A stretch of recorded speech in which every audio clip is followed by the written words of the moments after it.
Oh, goodness. I feel like I've been waiting for this bus for hours. Yes, it does seem to have taken rather a long time to have got here. It's always the way. It's always the way. I've seen a dozen buses, just not the one I'm looking for. I saw the 24 go past. I saw the 420. Had a good look at that. A good chuckle at that. Yes, it's same with the 69 death. Oh, so I'm curious. Are you getting the same bus as me? Yes, the 89. Oh, yes. Queer and Pleasant Strangers. Indeed.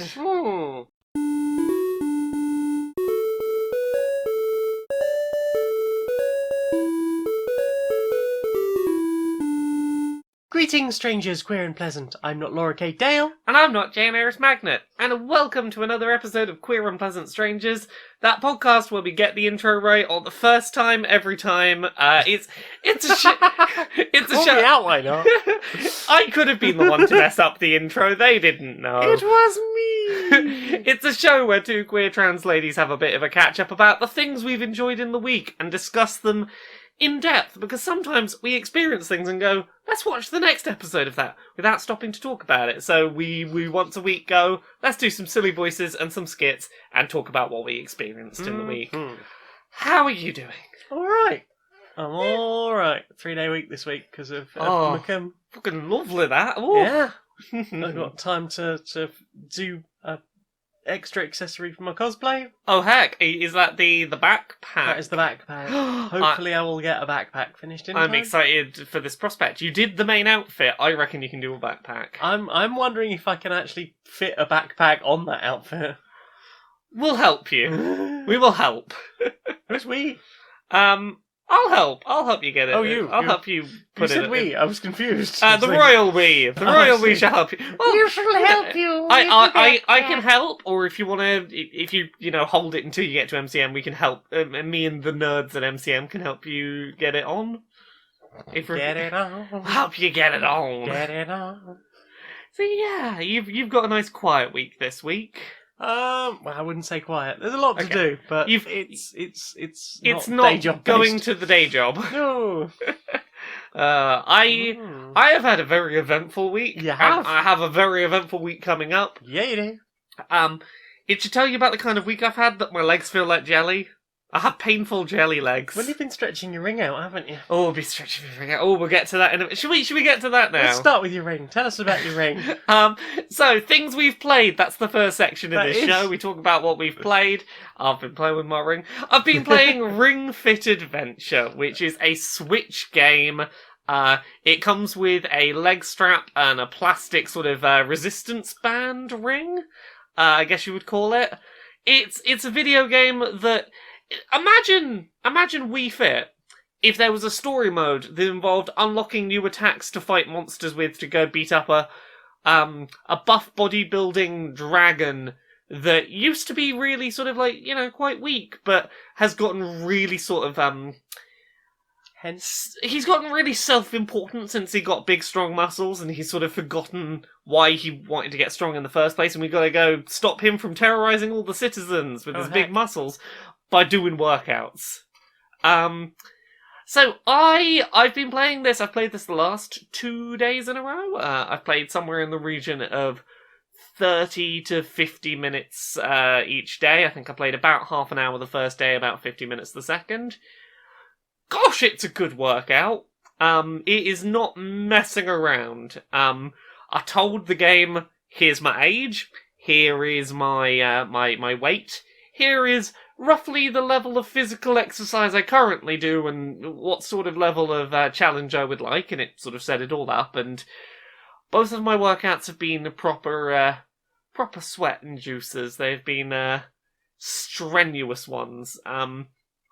The adventure mode, which is a big part of the appeal for this game, is very much you jog on the spot, or sort of sprint, or sort of high leg jog on the spot to sort of move through the world. And I will get to this in a second, but there are options if you are not someone who can jog on the spot. But generally, it's you do your sort of aerobic respiration, which is your jogging. you use this ring to do things like blast open doors or propel yourself off the ground with blasts of air by sort of squeezing By the squeezing ring. your ring. Yeah, by clenching your ring. And then every now and then you'll come across, they're not random encounters, they're set at specific points along the level. There will be enemies that you come across. Giant enemy crabs? I did today fight a giant enemy crab. It was a crab with dumbbells instead of pinchers. Oh, heck. A lot of these enemies so far in the first couple of days have been, what if we took a piece of gym equipment and turned it into a monster that you have to fight? Oh, heck.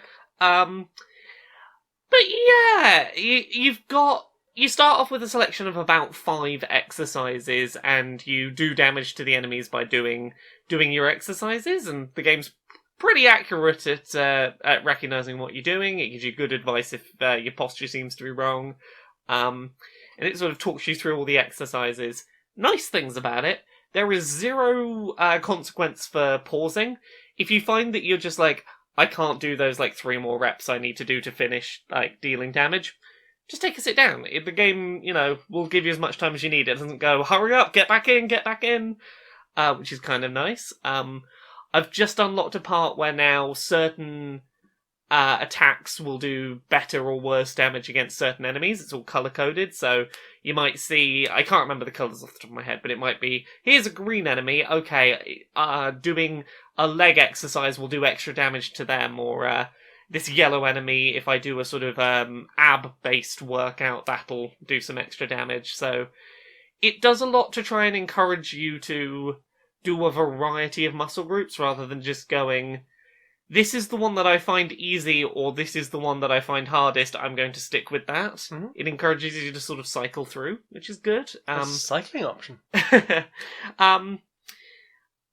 One thing that I think is really interesting about this game is when I was talking about it on Twitter on the first day I'd been playing it, I had a few people going, so I have this situation or this situation, and, exercise games are usually not for me. A good example, I spoke to someone who had fibromyalgia, someone who is a wheelchair user, and they were both like, can I play this game? And obviously, I'm not a trained medical professional that can give 100% definitive advice on things, but for the wheelchair user that I was talking to, I went and had a look in the menus, and there is an option, I believe it's called Knee Assist, which will automate the running for you, and there's enough exercises right from the start that you can get through not using any of the exercises that go, please stand up and do a lunge and jump back up nice and quickly. You get lots of new moves pretty regularly given to you, and if there's any exercises that, let's say you can't do stuff with your shoulders because your shoulders pop out or something, you can turn on the assist mode so it ideally won't give you exercises like that. Okay. But if there's one that you go, I've got this exercise on my list of attacks, and it feels like it's going to do me damage, it's going to hurt me to do, you can just completely replace it with a different attack and take it off of your loadout. Yeah. So it's pretty good at customizing it to what you want to be doing and or what you can be doing, which seems pretty good. That's not a thing a lot of structured exercise video games do, so that's quite nice. And you're up to level 11 already. I'm level 11. What did I unlock? I unlocked some kind of new exercise. I think it was a torso-based one that I unlocked today. But yeah, I've beaten the second boss fight. I've had a good old solid workout. So far, complaints about it. This is mainly a complaint for anyone who's using Knee Assist and isn't doing the jogging. It bases how good of how strenuous of a workout it thinks you've had on elevation of your pulse. The IR camera on the bottom of the right Joy-Con can apparently detect your pulse through your thumb pretty effectively. It seems to be pretty good at that. But if you've not been jogging on the spot during the level, obviously your heart rate won't be quite as elevated, and it'll go, ooh, you had a very light workout, which is a bit of a shame. It doesn't take into account, well, I had the workout I can manage. I had Thank the workout. You very much. I don't criticise my workout strenuousness because of the thing that I couldn't do. Yeah, so maybe if they'd like tied that into what assist modes were active. Yeah. I think that is something that, like, it's not a huge issue, but it's just a little complaint. Yeah. But I've been really surprised at how much having an enemy health bar to chip away at pushed me to push myself just a little further in a workout. Mm-hmm. And that was really nice. I very much appreciated that sort of, I can't do another squat. But I'm about to take that boss down. If I can just get 2 or 3 more done, I'm gonna get there. Tone that booty, damn it. And it has given me a mild case of jelly legs tonight. I need to take let my legs rest tomorrow. But You jelly. But I did those extra couple of squats I didn't think I could do because video game told me. It works from home, which is nice. On a rainy day, you don't have to go outside. You don't have to get to the gym to do it, and it's a surprisingly solid workout. I don't know how long I'll stick with it as a routine, but I'm quite impressed. I didn't expect to be this into it. Nice. Yeah, what about you? What have you played this week? Less on the video games this week. Yeah? More on the more physical things. So Yeah. we did some more Magic the Gathering. Yes, we did. Yeah. I did lots of playing with that green deck that we were talking about last week. I think I finally get how attacking works. You do. I'm pretty sure you get it now. Yeah. We need to keep playing so I don't forget, but yeah. I've started to understand I can throw a lot of small things and some of them will die, but that's okay. Mm-hmm. I think having played a lot more recently, I've had time to really look at that black and white deck, and I've basically decided to strip it into 2 decks. Yeah. So there's going to be a black deck and a white deck. Yeah, because you were really enjoying the black stuff in that deck last night. Yeah, that's because I finished you in about 8 rounds. I was like, okay, done. That was really quick. The deck did everything it's supposed to. Interestingly, it did it pretty much only with the black cards. Yes. I realised that basically it was trying to do too much. It was supposed to be based around, like, all the black stuff would resurrect things from my graveyard. It would do direct death to opponents, and it would make you drop cards out of your hand. Yes. The white side of that thing is flying creatures, things that give me life, and things that, like, boost up the health of all of my creatures. And having, like, pulled the whole thing apart last night, I realised that there's actually less black cards in there than white. Like, percentage-wise, it balances out. Yeah. But if I want to do a black card, there's less black lands in there. Because there's only as many black lands as there are for the percentage of cards in the deck. Yeah. Which actually makes it, like, not good. Yeah, you see what I mean? Because this is the thing we were talking about deck building style before, and you need to have in mind, like, what is my ideal end state for this deck, and what is my percentage chance of drawing exactly what I need at the right time. Mm-hmm. So if you've got some of those black things out and you're like, I just need some more black lands to get this going, you need to look at your deck and go, what's the percentage chance of me drawing that black land at the moment I need it? And it sounds like, because the black stuff is obviously a lower percentage, if you were relying on drawing a black land, it wasn't likely to happen. No. Which I'm glad that you found that well, state of the deck. This is part of the problem with, like, most of my deck building stuff. I've not really had a chance to play it and test it. The other thing with the black deck is, like, it's evolved over, like, nearly 20 years now. Yeah. You know, it was a deck originally that people just hated playing against. Yeah. Because it just wrecked people. But over time, like, I've bought new cards and I've introduced new things to it, but I've not really had a chance to, like, test those. This is how I feel about those 2 Yu-Gi-Oh decks that I built a couple of weeks ago and we've not had a chance to play yet, both of them are currently way too big. They're both at 80. I would ideally like them to be 40 card decks, but I know that the only real way to tell what do I need to cut from this is going to be try playing with it. Yeah. See what stuff I draw and go, ugh.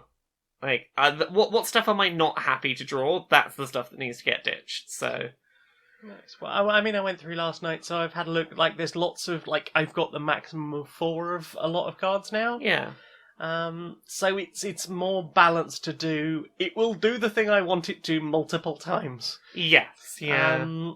And I've kept all of the white cards together from that, so I might try and make up an entirely white deck out of that. I'm thinking about making a single colour deck for each of them, because that green deck I think works really well. It's slightly bloated because it's above 60. Like my black deck, I couldn't whittle it down below 61, so I was like, I could take a land out, but let's not just have one extra card. It doesn't hurt. Yeah. And yeah, so we've got the green deck. I don't think it'd be difficult to build a white deck. I've never built a blue deck because I don't use blue cards. Should we maybe try and build one together sometime? Build a blue deck, build a red deck. Yeah. And then we can cycle through each Through our each of the colours combined. Yeah. We are a big gay rainbow. We are. The other thing I realised, having pulled apart the black and white deck, is that there are cards in there that we played, maybe 6 games recently, and I've pretty much used that every time. Well, cards I just haven't seen come up. See, this was the thing I was saying about the green deck, is as much as I've been loving that green deck, we played multiple games where I played the green deck every time, and then I had a look through the deck and went, never saw that, that's a great card, never saw it. Which is why, I have always been a person that's keep to the lowest deck limit. Mm-hmm. Have as few cards as possible so that the ones that you have in there that you want to draw, you can draw them as high a percentage of matches as possible. Well, the problem with that deck as well is the fact that of all the really great things in there, I've only got one of them because they're mostly golds. Yeah. They're mostly rare cards. I just can't be again, that's why it's so important to get your deck down to... What's the minimum? 60? 60. Yeah, get that deck down to 60 is... You've got an infinitely better chance of getting that thing you only have one of if you have as few cards as possible. Yeah. Although, you've been playing that green deck a lot, and you've been getting the Spore Mound out pretty much every time, and the Hive thing. I've locked into getting those, but there's definitely been a case of there are really good cards in there where I never saw that I had no way to search that I just wasn't coming across because randomization and slightly too many cards to guarantee that you'll see most of them. Well, I'll tell you what. Since you've played it the most, if you want to sit down and whittle that deck down to 60, I'll let you do the I might try cutting it down a bit and put the pile to the side and go, let's try it without those cards, and then if not, we can put them back in. Mm-hmm. But yeah, I've been enjoying a bit of Magic. Yeah, have you played anything else? I played a lot of things because I went to EGX this week. Well, then tell us all about the things you played. So EGX, it's a video game convention. It happened basically a week before MCM, which is Comic-Con in London, and I was like, yeah, I could do 2 conventions back to back. Why not? I'll start with the big stuff. I played a demo for Final Fantasy VII Remake. It's in the Mako Reactor. It's that bit that they showed off at E3 with the big robot-y boss that you fight in the reactor. So I'll get my one complaint out the way. When you're exploring that world with your sort of 3D camera and whatnot, the camera's too low and too close behind the character. It kind of obscures your view of what's in front of you. It's not great 3D world design. I hope they just sort of move the camera perspective a little bit, but that aside, it was really fucking impressive. Yeah. I can understand why this game is getting split up into parts, because they have gone out of their way to take things that would have been 30 seconds running through a room and go, nope, this is a whole multi-stage encounter now. The level of detail is ludicrous. I really like the battle system. Yeah. It is kind of a halfway point between your sort of Xenoblade style 3D movement action JRPG stuff and traditional turn-based menu combat. Basically, you run up to enemies and you use the square button to hit them with attacks. If you're Cloud, you hit them with your sword. If you're Barrett, you hold down square to fire a machine gun arm at them. That sort of thing.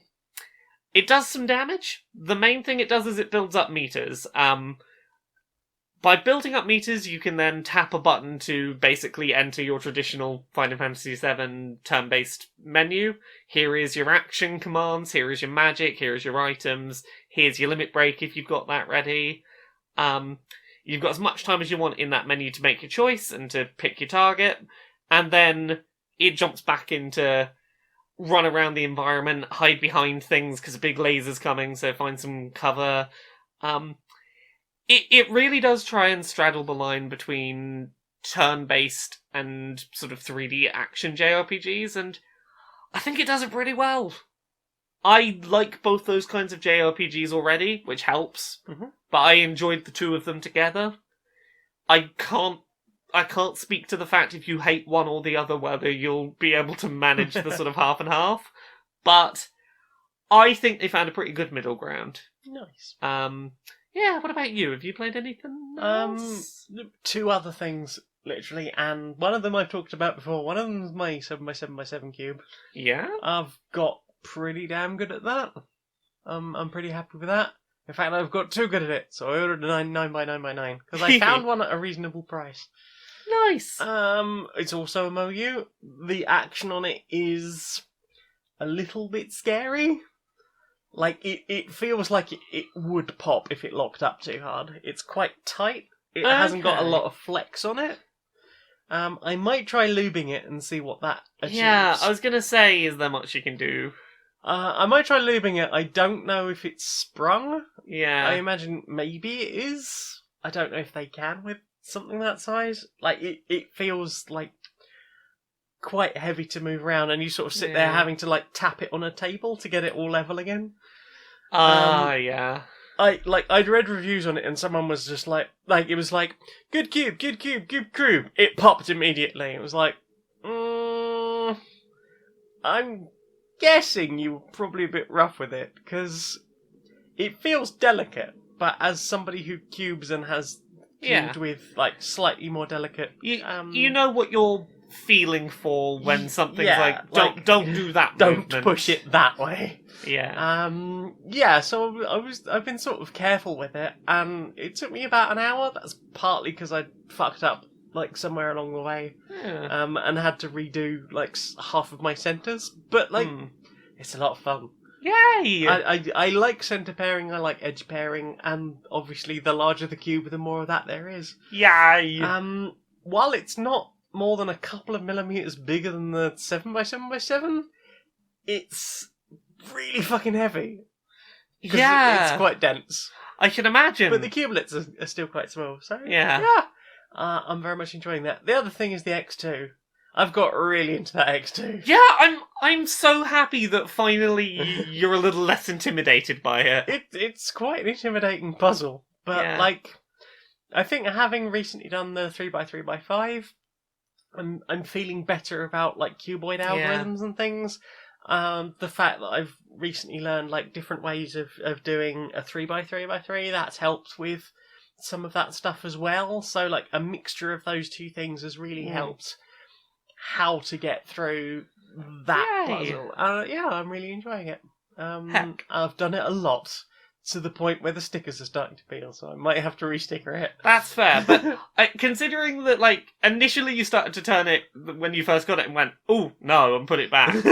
And then we're like, you did it once after, like, a year maybe, and we're like, I'm putting it back again. I was like, never touching that again. I'm very glad that the big ambitious one I got you is seeing some use. It has. Yay! Quite a lot, yeah. It was not a waste of a gift. It was never a waste of a gift. It was just like, I'll get to... Like, I'm like that with gifts sometimes. It's like, I'm just gonna keep that. Like, I've got a Lego set that I haven't opened yet.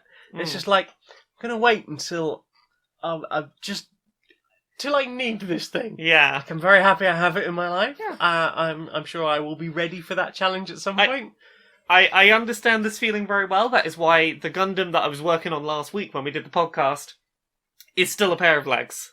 It's a nice pair of legs. Because in the week since, I have been like, I'm not gonna...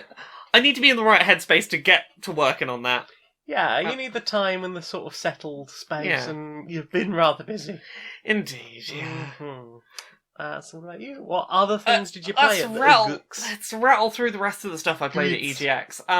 I played a demo for Luigi's Mansion 3. Mhm. That game is absolutely gorgeous. The character designs and the animations are amazing. It does a really good job of selling the personality of the characters and things.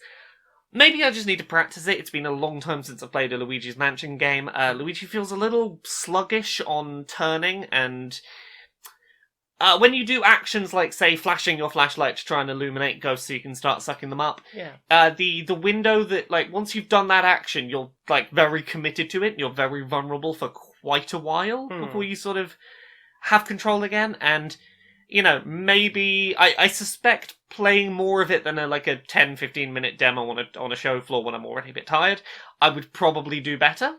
But there's a little bit of me that was going like, Flash, no, failed. Okay, come on, can you move already, Luigi? There we go. But I really enjoyed the boss fight.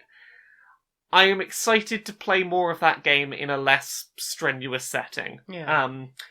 I played a very brief demo of Pokemon Sword and Shield, which I guess I'm going to put into this. I went to the Pokemon Center in London.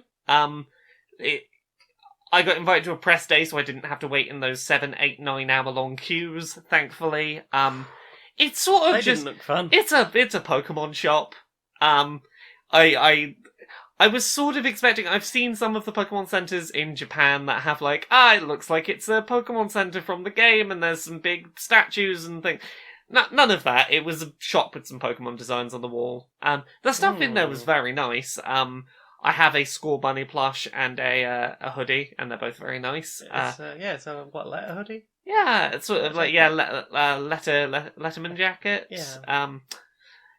The stuff in there is very nice. It's very high quality. It's a bit on the pricey side. Just don't go in there expecting, an experience. Yeah, there is some nice stuff in there, and there is some stuff that is exclusive. The British Pikachu in a bowler hat is adorable. But upstairs they do have a playable demo for the game. You can play it either docked or on a Switch Lite if you want to see the handheld mode. Fancy. I did not play the 90-minute demo that some people have been previewing recently, so I've not experienced basically the actual flow of the game, but I basically did the E3 demo from this year that is the water-type gym from the game. Okay. You've got a bit of a puzzle to get through on the way through, turning water pipes on and off to make a path through. It felt like a more complicated but better explained version of Lieutenant Surge's gym in the first Pokemon, where you've got the switches in the bins. That sort of unlock your way to progress through the gym. The game looks real fucking beautiful in motion. I love Score Bunny. It will not stop hopping from foot to foot. It is just like, nope, gotta go. What am I doing? I'm like, you're an adorable rabbit and I love you. Gotta go fast. Dynamax and Gigantamax, the new mechanics they have in the game, basically a combination of Mega Evolutions and Z moves. For anyone who doesn't know what those are, Mega Evolutions was certain Pokemon used to be able to change into a different shape and have slightly better stats. Z moves were, if you gave a certain item to a certain Pokemon, it might get a different move that was special to it while it was holding that item. Gigantamax is basically smush those both together. In gym battles only, or very special battles, you can, once per fight, for a couple of turns, make one of your Pokemon huge. And it's more powerful, and it might be a different design, and it will have a different set of moves that are more powerful, but are basically the same element of move. As much as I'm going to miss some of those Mega Evolution designs, I thought they were really fucking cool. I get what they're going for with this. They're basically trying to minimize Z moves and Mega Evolutions being a competitive thing where only Pokemon that had those mechanics were really competitively viable. If a Pokemon doesn't have a Mega Evolution, you're going to think twice about putting it on your team. I think they're trying to get rid of that and make it so that more Pokemon have the option to have, this is the one I'm going to have do its big burst of extra energy in the competitive scene, and I'm kind of into that. We'll see how it works in the main game, but that game comes out, Sword and Shield Pokemon come out in 3 weeks, and I hope to get my hands on the full game before then, and I want to play a bunch of Pokemon. It's going to be cool. How hype are you? I'm really hype. The last month or so, I've just been reeled down that Pokemon rabbit hole. I really like Pokemon, everyone. Pokemon is your thing, and It's- I'm glad you have a thing that you enjoy bigly. There were many years where I was like, I'll play the story mode, I don't want to get into it. And I've just let myself get really into it recently and gone, you know what? That's okay. It's okay that I really fucking like Pokemon. Other stuff I played a demo for Marvel's Avengers, the big Avengers game that is coming out soon. I believe it's March next year or something like that. I didn't get to play as Miss Marvel, who is the primary protagonist, which is a shame because Miss Marvel's awesome, but it felt a lot like the PS4 Spider-Man game that came out a while back. It had a lot of that sort of, you're doing basic combos of light and heavy attacks as a superhero. You might have special abilities that are unique to the hero you are. So in Spider-Man it was, I can web up an enemy. For Thor it might be, I can do a big hit with my hammer and lightning sort of goes forward. They did a really good job in this of differentiating all the heroes. So they all feel different. The Hulk is great. He can pick up enemies and swing them around like they're a baton or sort of hit them into the ground. Right. When he runs, bits of the environment get knocked out the way. Like if you run into a car, the car just go flying. Feels like he's got some weight. He's got a real good sense of momentum and weight to him. Iron Man has the ability to sort of fly up or down in the air at will. Iron Man, instead of a heavy melee attack, has a sort of big blast with his gun. Captain America's got the ability to like throw his shield around and it boomerangs around the room and hits stuff. Even Black Widow felt really cool, and games never make Black Widow feel cool. She was like a very sort of speedy, grapply spy that could do a bunch of like wrestling moves to throw people to the ground. I was like, you made Black Widow feel cool? I'm on board. You're doing good. It did a lot of the Spider-Man thing as well, where, at least in this demo, you'd be doing a fight and then suddenly you'd be in an in-engine cutscene would sort of seamlessly start happening, and you'd have button prompts to get through the cutscene, and then you'd be thrown back into control of a character. It was all very sort of smoothly went between everything. That's a real flashy, fancy game that feels really fun to play. I'm still a bit concerned about the whole we're going to add content over time thing. But what I played was fun, and that has gotten me back to being excited somewhat about the game. I played some smaller games as well. I played a demo for a game called Welcome to Elk. It reminded me a lot of Wonder Song, which was that game about the bard that wanted to save the world. You play this person in a sort of bit of a middle of nowhere town, and at least in this demo, you interact with some really interesting characters. There is someone you've got a friend in town who's convinced he's dead. He's convinced this is the afterlife. It's very unclear if he's correct or not. I'm leaning towards yes because of what I'll get to in a second. But there's a lot of interesting gameplay interactions. Like this guy doesn't know what his parents look like. He's an orphan. So you sit there with a balloon and little cut-out shapes of faces from magazines, and you try and put together a face and go, like, let's imagine what they might look like. So if you see them, you'll recognise them, and some, like, kind of sweet little things like that. But the section that really reminded me of Wonder Song is, I was in a bar, and I start talking to this character about their life, and they start telling this really sad story about, basically, this woman's husband had borrowed money to get protection while he was in prison, and he leaves prison and he hadn't sort of paid his money up, and the people who he'd borrowed from came and shot him in the face with a shotgun. Yeah, it's this thing. And the gameplay section leading up to it is the mother and child singing. Much like Wonder Song, there's no fail state. You're not sort of Guitar Hero, hit the right buttons. It's analog stick, pop it in directions to do one of 4 notes. And it was just this really melancholy, sweet way of interacting with this really bittersweet scene. It was really moving, really powerful. And then it cut to some live action footage of one of the, I believe one of the developers, and this was a real story.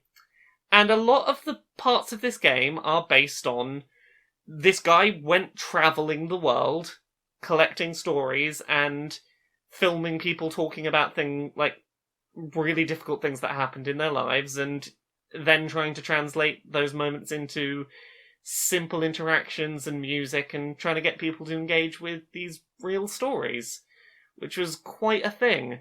It's quite a thing to do a sort of sing-song interaction and then a man's face gets shot off with a shotgun and then it's like, oh no, that happened. We're gonna take a minute to just think about the person this happened to.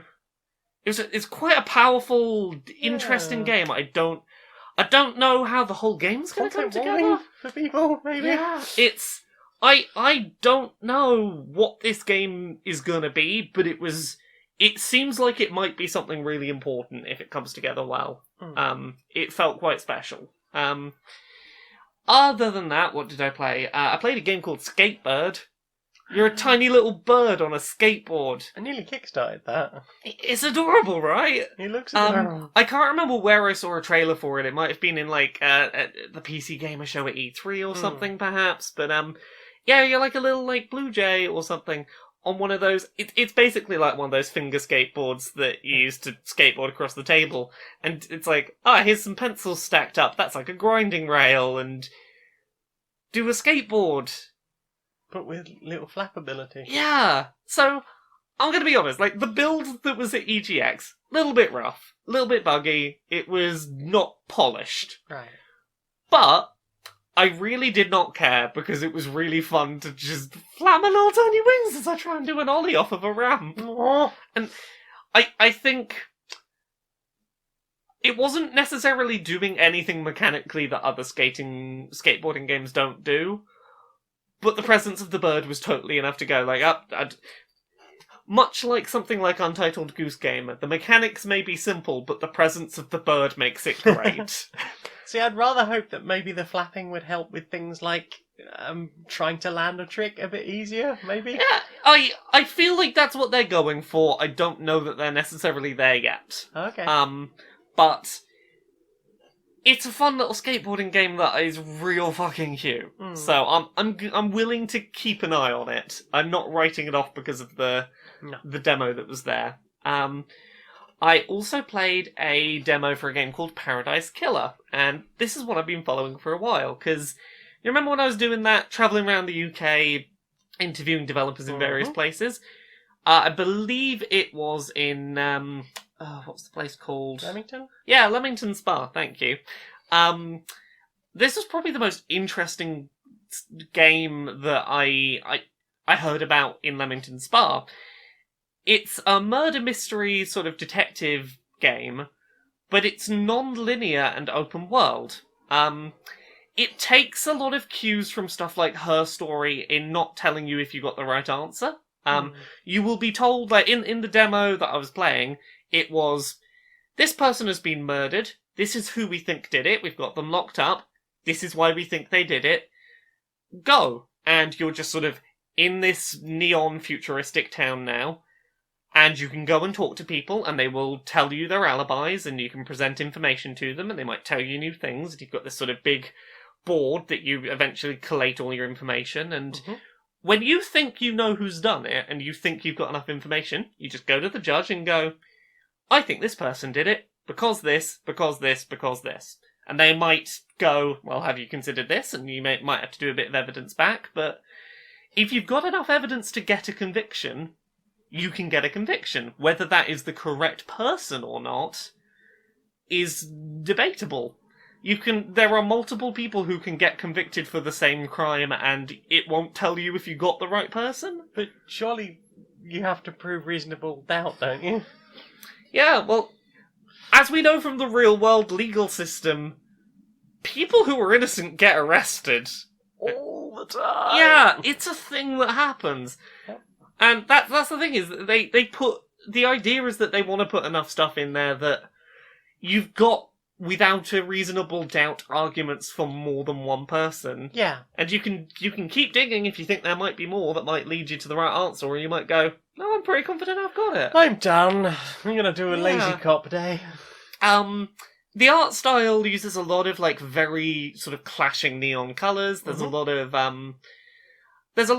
very cool cyberpunk imagery mixed in with a lot of like demon imagery and futuristic robot stuff.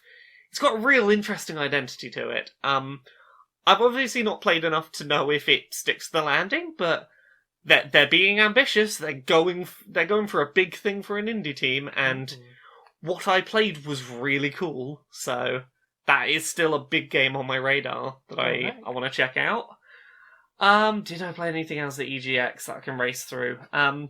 Played Space Team VR. Is that the mobile game where you all shout at each other? So it started as a mobile game. They're now making a VR game of it. It's coming to the Oculus Quest. Okay. But you'll also be able to play it with the phone version.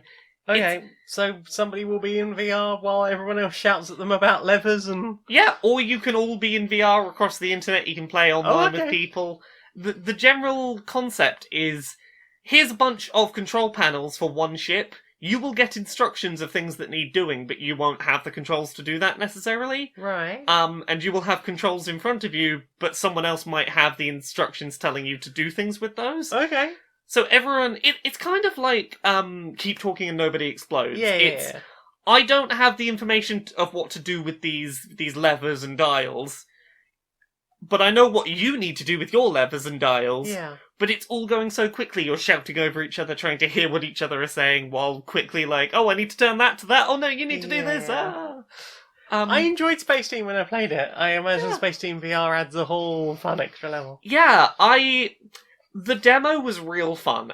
It obviously wasn't the ideal place to play it, because a show floor at a convention is a very loud place, and trying to hear what someone else is saying while shouting while in a busy convention, not ideal, but it was a really solid concept. It basically felt a lot like the multiplayer equivalent in VR of Keep Talking and Nobody Explodes.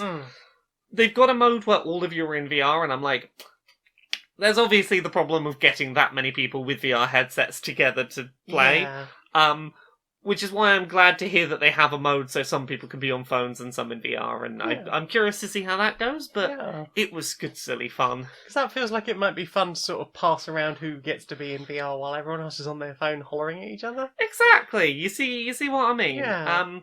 I think that was most of it. Ooh. So, is that everything you played? That's everything I played. Well then. Time for this.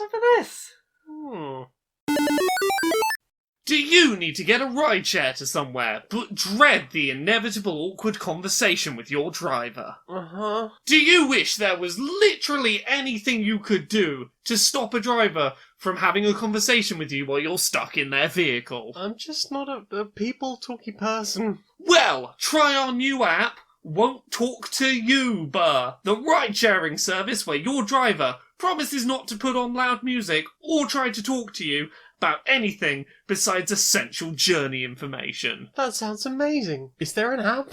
Yes, there is! Download the Won't Talk to Uber app now! Is it available on Apple and Android? Everywhere! It's Uber, but we're not gonna make you talk to us. Thanks, Won't Talk to Uber. Are you a parent estranged from your horrible racist children? Yes. Are you a child separated from your homophobic parents? Yes. Are you an elderly person with no family? Yes. Try Chosen. It's like a dating app for people who don't have or are separated from their family and are looking for like-minded folks to share the holidays in a wholesome and healthy fashion, full of laughter and togetherness. Let us help you find your chosen family. So, what have you put in your eyes? well, we both put more Star Trek Discovery in our eyes. Star Trek. Oh, it's so good. We're maybe halfway through season 2, if that, but I don't think we're even halfway. No, maybe a quarter. It's really ramping up well.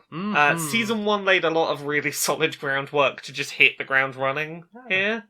It feels like we've sort of got what our overarching sort of plot thing's going to be for this series. Yeah, there's a lot of really cool mysteries. Yeah. I liked some of the moral dilemmas that were posed.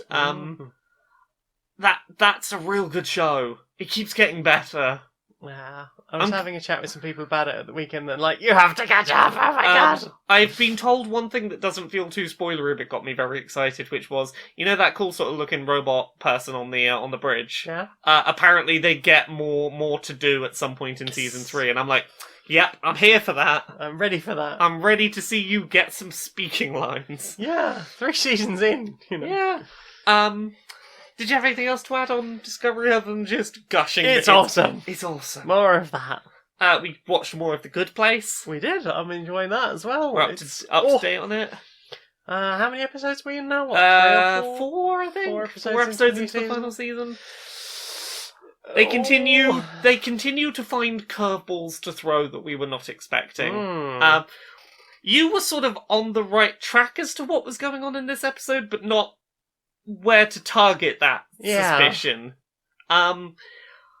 For a show that, like, so much of its success was amazing, unexpected finale to the first season, I've been really impressed at how well they've kept that unexpected plot twist ball rolling. I mean, to be fair, despite, you know, what the revelation we had in last night's episode, I'm still not convinced that I'm not entirely wrong. I think you might be right. We finished last night's episode and were just debating, we know something, but could it be worse than what was revealed? Could that also apply to you and you and you and you and you and you? That's my theory. Yeah. They all did it! Yes. I feel like maybe they all did it and our main character Eleanor is the only person being messed with, maybe. Maybe that's it. Maybe she was in all of her attempts to escape the bad place have been her in the bad place the whole time. Maybe. I feel like that would be a very good place thing to do. I feel like that would be the most downer ending. I feel like that would be this series' version of It Was All a Dream, which I think would kind of suck. I feel like there are ways they could do it, maybe, but maybe. Yeah. Did you watch anything else this week? It's not been a heavy watchy week, really. What have I got? Oh yeah, I watched some The Addams Family. Oh yeah, like the original black and white The Addams Family. I've not watched full episodes of that, but I did. It's on YouTube. I did watch a bunch of Wednesday Addams clips recently. That's weird, because I think MGM have recently announced that there's going to be an Addams Family animated movie based on the comic strip. Yes. And the, what's it called? The adult Wednesday Addams? Yes, stuff? yes. Like, the complete thing of that just popped up in my suggestions recently. And I remember sort of seeing, like, half of one of them years ago. So I watched through all of those. I was like, that was okay.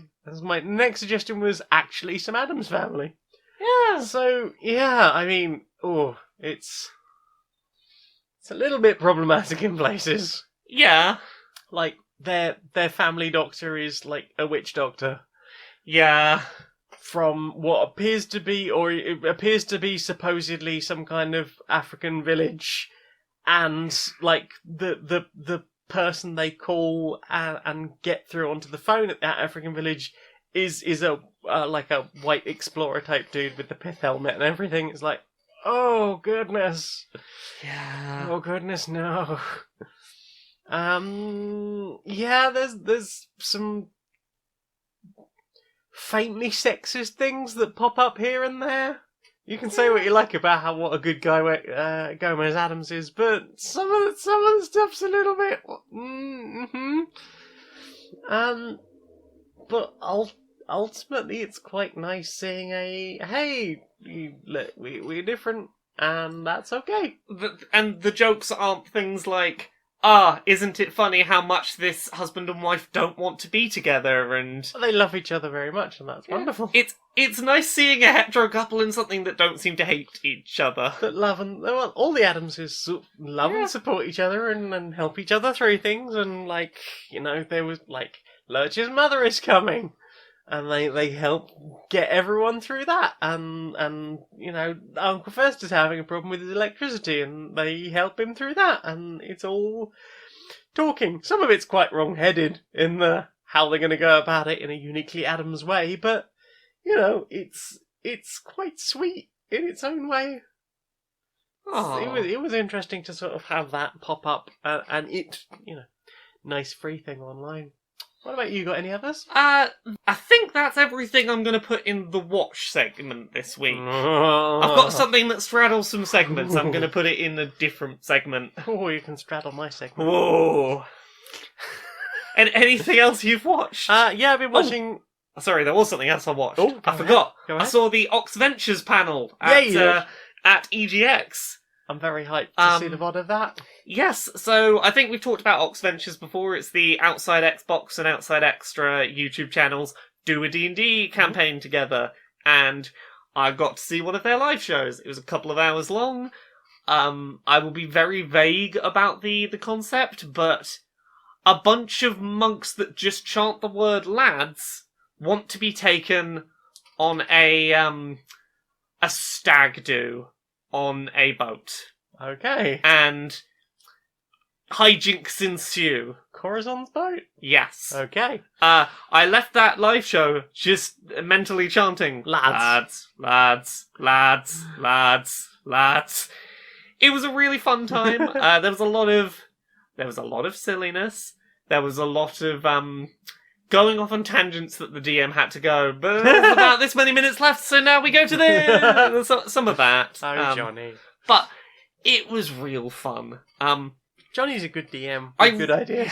I really like the concept behind this campaign, and I know I have friends that don't watch Ox Ventures. I'm like, I might have to pinch this general concept because it's a really fun setting for a one shot. Mm-hmm.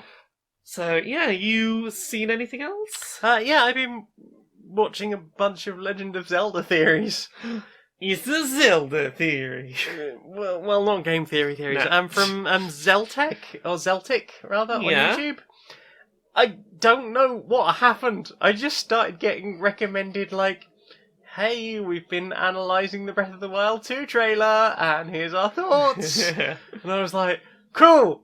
I really want to play Breath of the Wild again. Maybe I'll just wait, because I really don't have time. Yeah. Maybe I'll just wait for Breath of the Wild 2 to come out. Probably next year. And probably do that. I'm very hype. Same. I am so hype. God, this time next year we might be playing a new Breath of the Wild. With proper dungeons. Oh. In a really dark setting like Majora's Mask. Hope so. Yeah, I'm really fucking hyped for that, and watching all those things like ideas about like what it means and like how that connects with other Zelda games.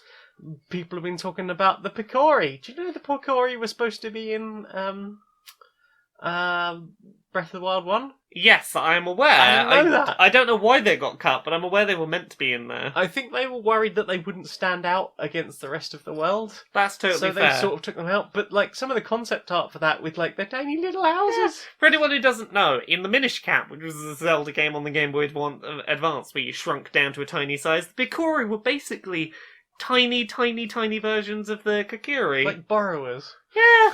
They like lived in people's walls and behind their shoes, and it was adorable. It was adorable. I like Minish Cap. Minish Cap was a good Minish one. Cap's great. I want like a convenient way to play Minish Cap on my Switch. Mm-hmm. I think they should just re-release all of the Zelda games on Switch. Just put all of the Nintendo first-party owned virtual console games on the Switch for people who have the online service. Well, and Oracle of Seasons and Ages. Oh yeah, that's like it. I wouldn't mind seeing upgraded versions of the Capcom ones. Oh, Maybe yeah. not the CDI stuff. Well, excuse me, princess. Yeah, like I'm getting really into that, and then obviously I watched all of that stuff, and then it's just like, here's some other Zelda stuff. Like, do you want to think about some architecture that just wasn't covered? I feel like you've been down a similar rabbit hole to my recent one, which has been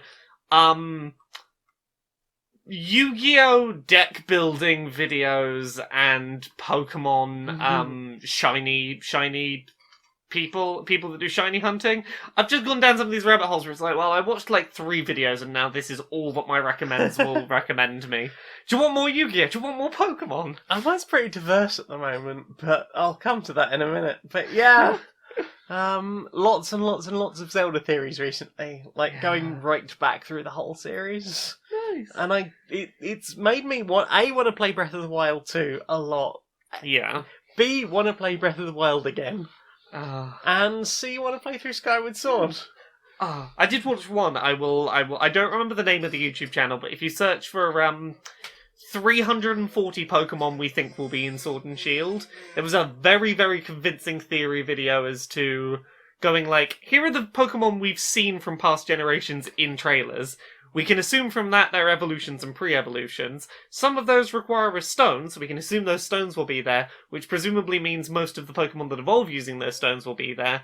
And, like, lots of connecting the dots to go, probably we can assume these Pokemon will be back. And that was an interesting video I saw. Curious. Yeah. You've not watched anything else? No, I'm going to put the other thing in listened, I think. Okay. The only other thing I've watched is a bunch of Proko videos. Yeah. He does anatomy, like art anatomy stuff. Oh, yes, because you've been an art doer. I've been doing lots and lots of art stuff, and like I wanted to learn fundamentals because I thought it was interesting. So I learned about I can't remember if I mentioned this last week. I've been looking at dynamic symmetry. Yes, that was quite interesting. And this week it's been sort of like anatomy stuff because although I would mostly want to do like cartoony stuff, I think that it would be I would create better cartoony characters knowing roughly how a body works. So although I can like make a caricature, like make a very square person or a very round person or a very skinny person, like understanding how bits of bodies fit together, so that I don't end up necessarily with like Adventure Time style noodle arms and legs. Although it might be a lot easier if I just did Adventure Time style noodle arms and legs. So yeah, like the last couple of weeks has been a sort of flow through from art fundamentals to how to do better line art, designing characters. Like there was one that was just talking about just come up with a silhouette and then work out how you would draw that character based on its silhouette. It's like, that's a really cool character I did. So I just like sort of sat there and just like, that's sort of a head shape, and then there'd be sort of this, and then there'd be sort of that, but just like all in one colour and solid. And then being like, okay, next I'm going to work out like what sort of shape that would have, like where those arms go, how they're connected, what kind of legs does it have. Based on that, and then sort of designing like an actual character from the silhouette that I'd done. That's a really cool thing. It was a fun little idea. Yeah. I think Drawfee have done a thing on that vein at one point, doing a here's a silhouette shape, make a thing from it. It's a cool idea. It is a cool idea. It was quite nice to sort of do that as an experiment. I've been looking up like basic exercises that you should do if you want to get into like art and digital art and stuff. I did a bunch of videos about op art, like optical illusions, because I love optical illusion stuff. I've designed like I had a design for a single point perspective thing come into my head the other day, and I was like, I'm going to doodle this in my notebook while I'm just sort of sitting here working. But then I was like, I want to really make this, so I've started digitizing it. The other night.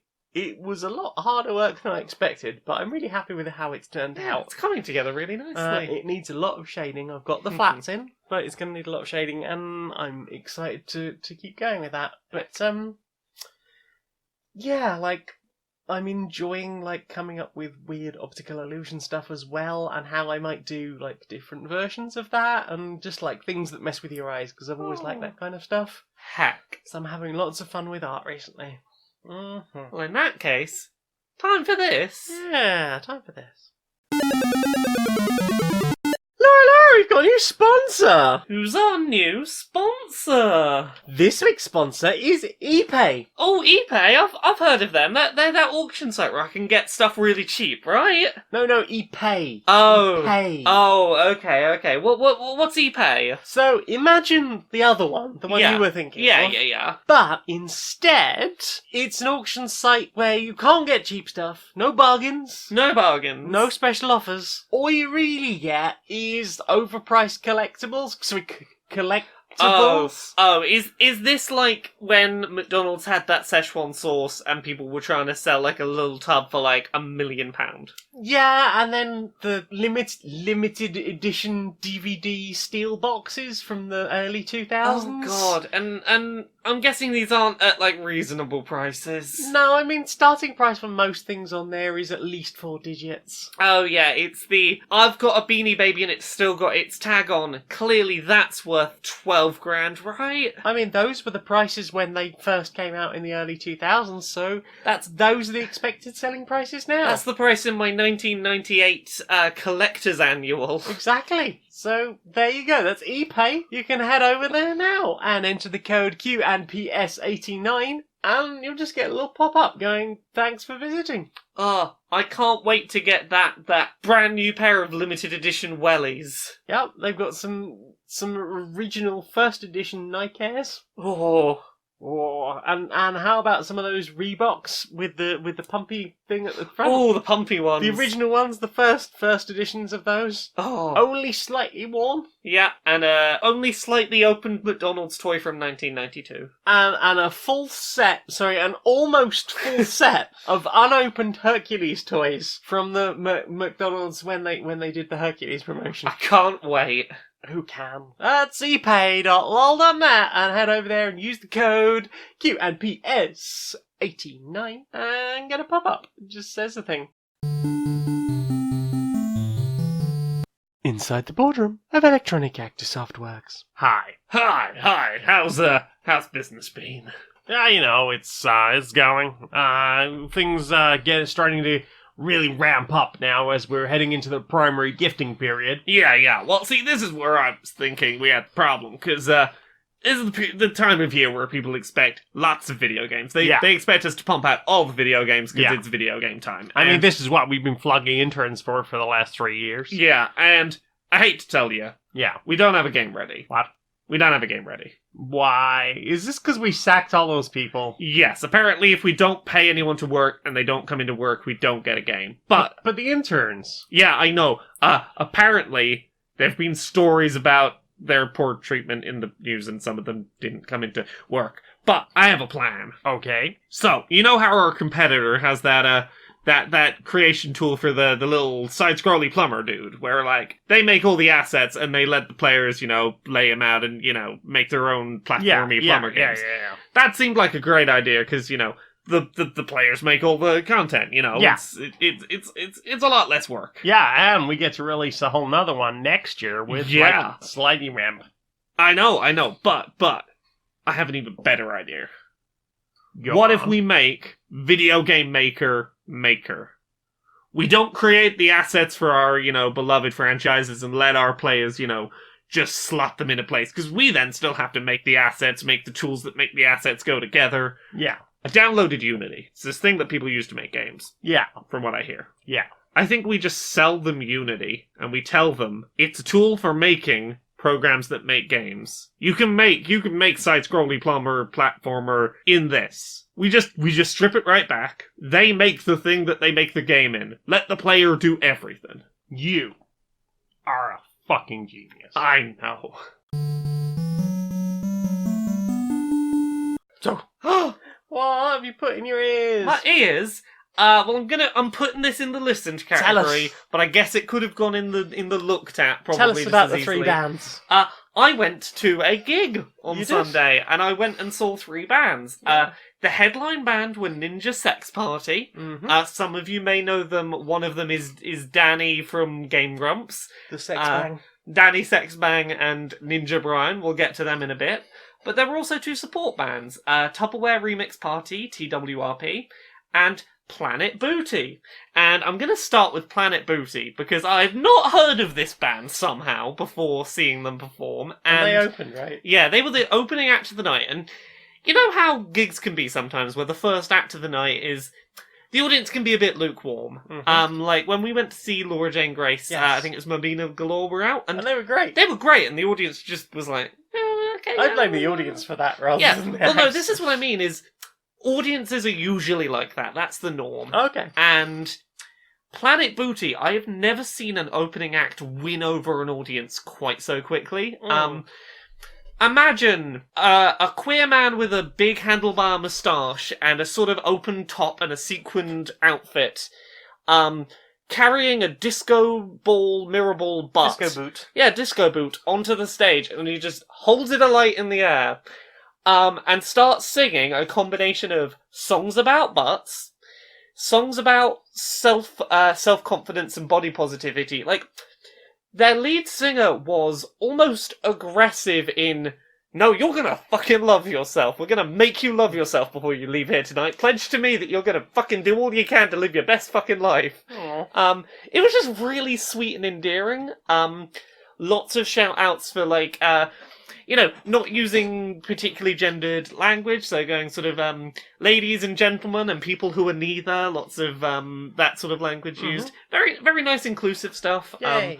Explicit call-outs to, whoever you want to be, whoever you want to love, etc. You're all welcome here and you should all fucking live your best lives. And it's all very positive. And I'm going to read some lyrics from from one of their songs just to give you a sense of like, oh, these seem like some pretty woke aware boys. So this was a song that is called "Take Off Your Pants."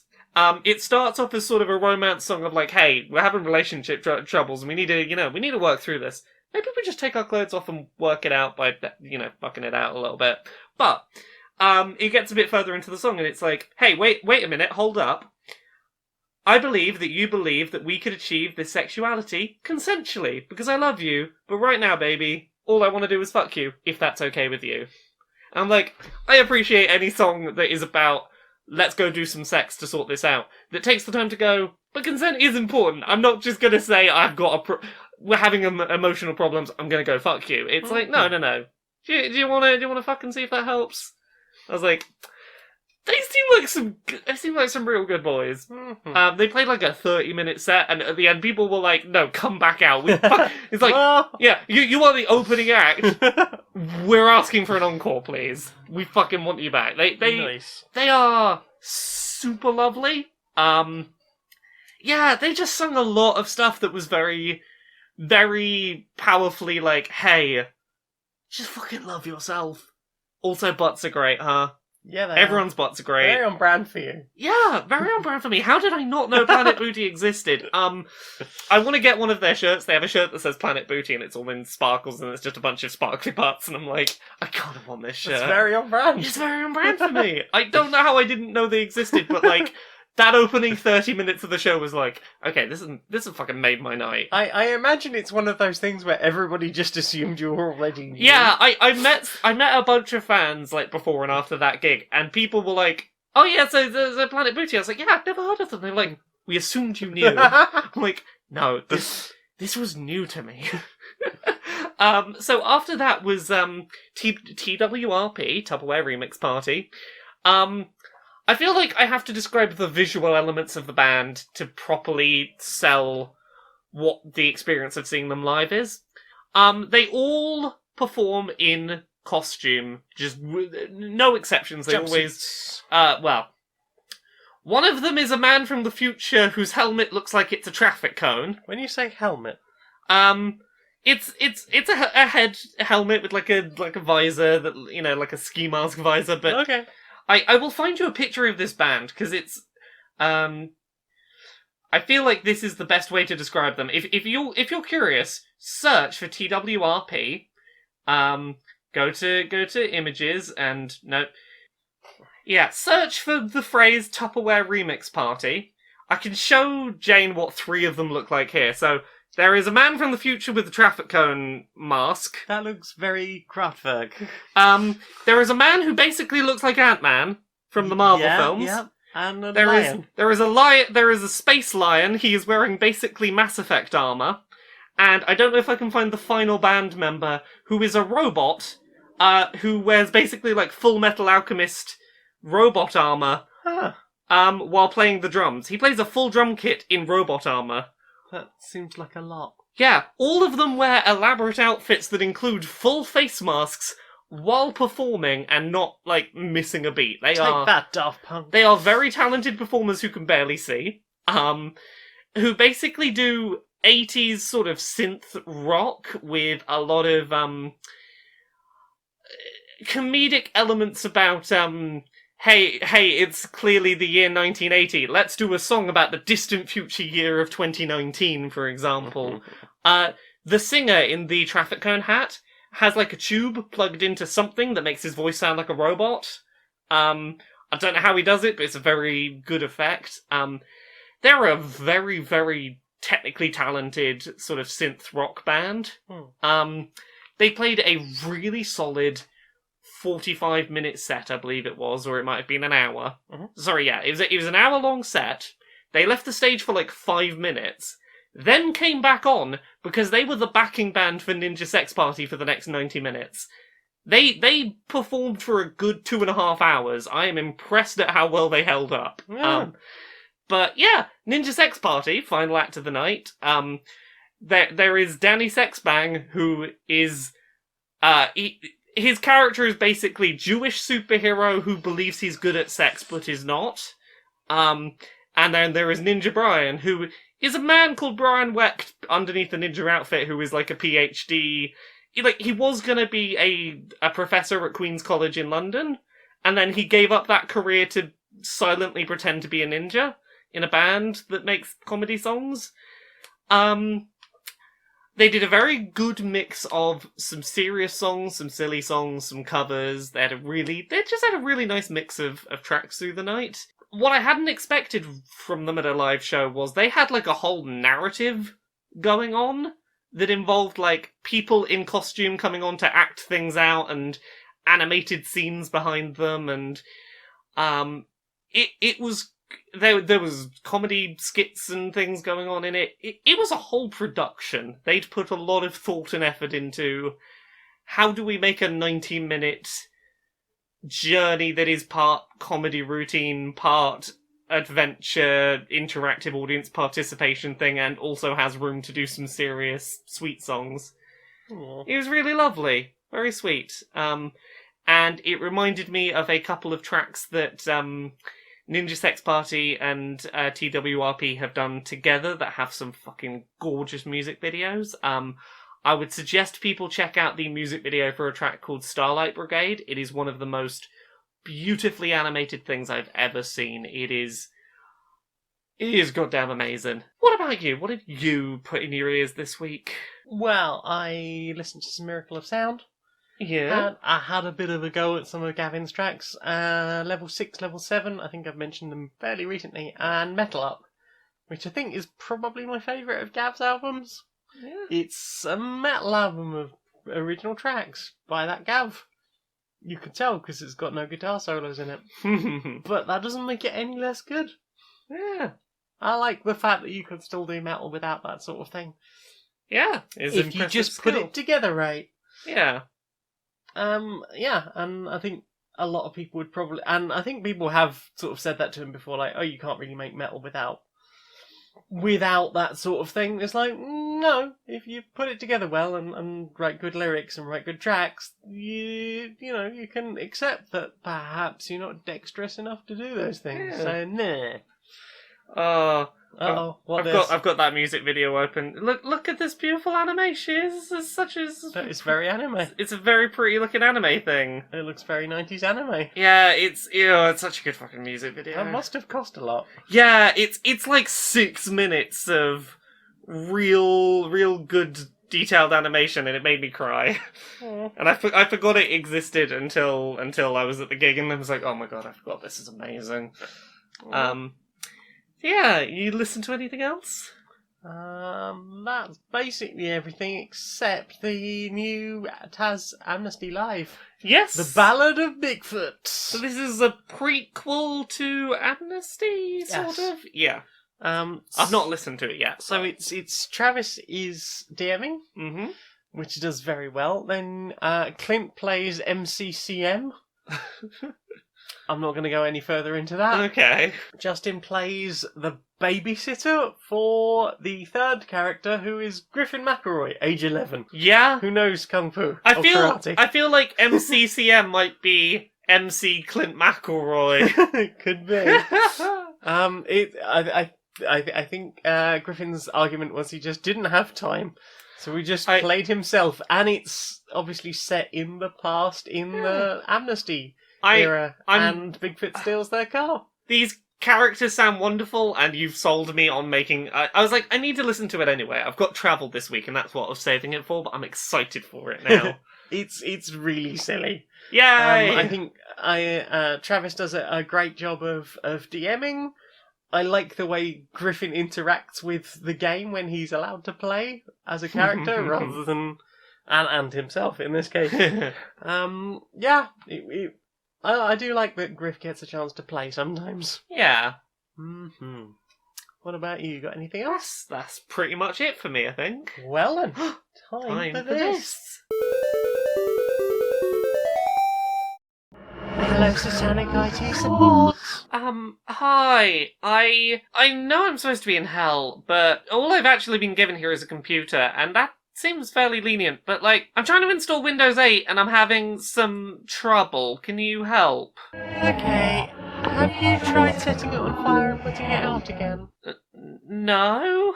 Why would I need to do that? You are installing Windows 8. Everyone in hell is installing Windows 8. Okay, It's designed specifically for hell-based systems. Okay, well, it's on fire now and you say I have to put it out? Yes, try using a base or something. Ow! Ow! Ow! It now says it needs a boot key? Okay, take the registration form out of the sleeve. Yeah? And stick that on your shoe. Okay. And then kick it. Kick the computer? It's a boot key. Ow! My toes!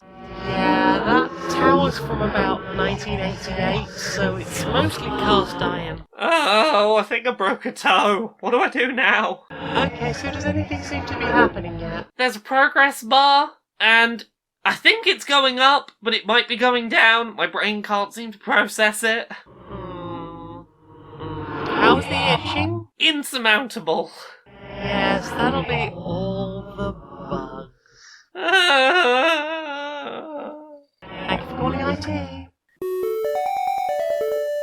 Hello everyone, and welcome to my pottery class. Thank you all for coming along. First of all, I'd just like to tell you a bit about how I got into pottery. It was a few summers ago. It was a bright, sunny afternoon, and I thought I just needed something to do. My husband was out of the house, and I thought, wouldn't it be interesting to try something new? So I thought that I would perhaps try creating something, and just see what I could fashion. I remember that there had been a thing on the news about how there was less creativity in the world and less effort being... Hello, yes? I'm really sorry to interrupt. This is a 20-minute class. Is this a particularly... This sounds like it's going to be a very lengthy story. Are we going to get to do any pottery in this class today? Yes, that'll be right at the end. I'm sorry, I'm used to writing online recipes, so I'm doing it very much in that style. Yes, okay, so 45 minutes from now you might have gotten onto the first ingredient? Yes, that was my lesson plan. Question time, stop for questions. What's your question? I have questions, honest. You have them? I do, I have them. Whoa. Callum Turner. Hi, Callum. What's your favourite food and or drink situation for a cold outside Nube Burrito Day? Ooh, what cold outside? It's cold outside. Oh, Nube Burrito. I thought I was taking the duvet outside, and that really threw me. So I'm gonna go with this because it's the drink I have the nicest association with from a cold day, and it was from when we went to see those fireworks. A nice sort of cinnamon hot chocolate with some vegan marshmallows on top, Smells. Yeah. and just a big load of stuffing. Okay. I could go for that. Just a big load of stuffing and a nice cinnamon hot chocolate. Mm-hmm. Well, I was going to say stew, oh, but also stew. the hot chocolate. Actually, maybe the hot chocolate and like either stew or maybe a student pad thai Mm-hmm. can maybe go. That's quite good. I Yeah, was just thinking something warm and filling. and filling. Yeah. Something that sticks to your ribs. yeah, that's good. Mm-hmm. Future Fishy. Hi, Future Fishy. Hi. To steal a question from Tonal Whiplash, Ooh. what's a questionable fashion decision you've made in the past? Every fashion decision I made before coming out as trans. Oh.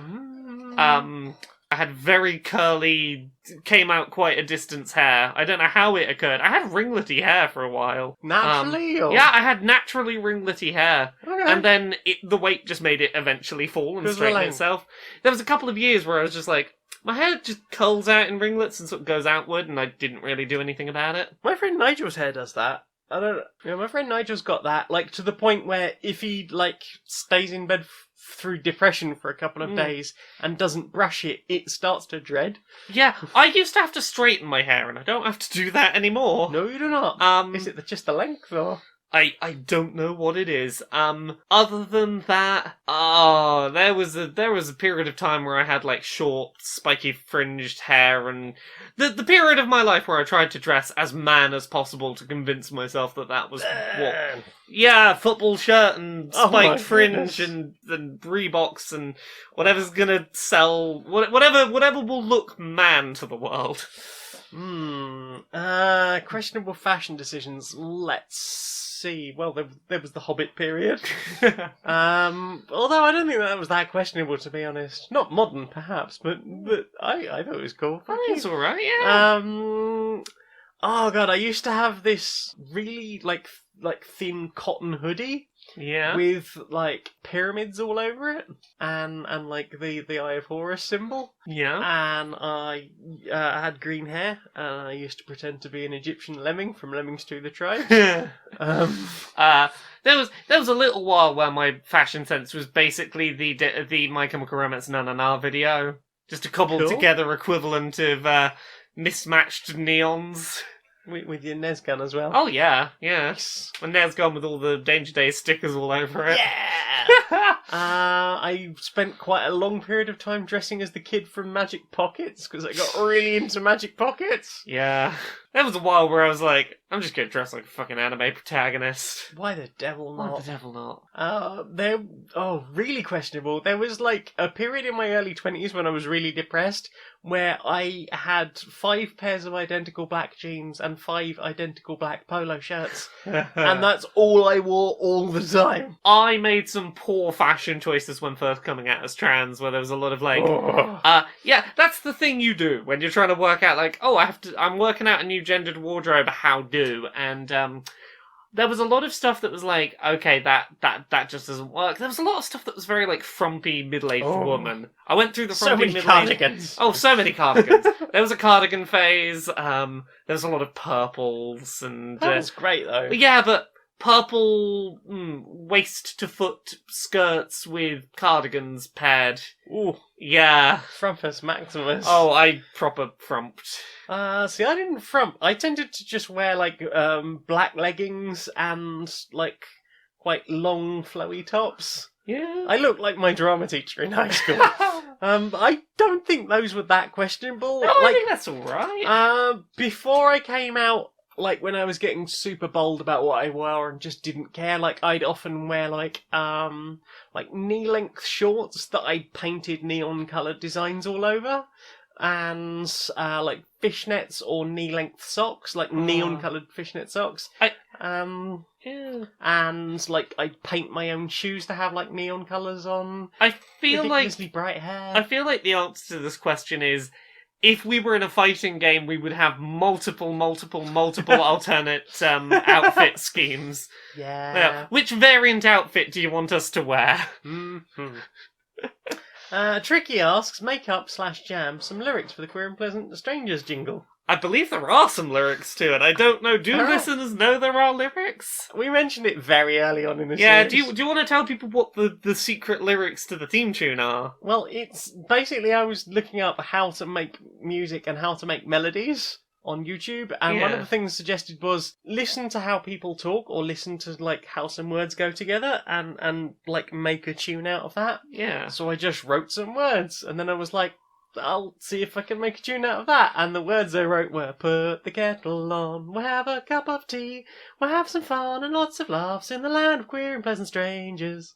And that is why all the brochures end with, should we go have that cup of tea? Shall I put the kettle on? Yeah, it's just a nice quiet nod to us privately that we know that the secret lyrics to the theme and anyone song... who heard any episodes. The secret lyrics are about going and having a cup of tea. Yeah. So there you go. There you go. That's why Barry and Larry always go have a cup of tea. Can you make up some alternate ones though? No, I'm not very good at lyrics. I think the lyrics that we have are great. Yeah, let's watch some things. Listen to things too. We'll do some skits. And play some games. In the land of queer and pleasant strangers. There you go, we've got a second verse now.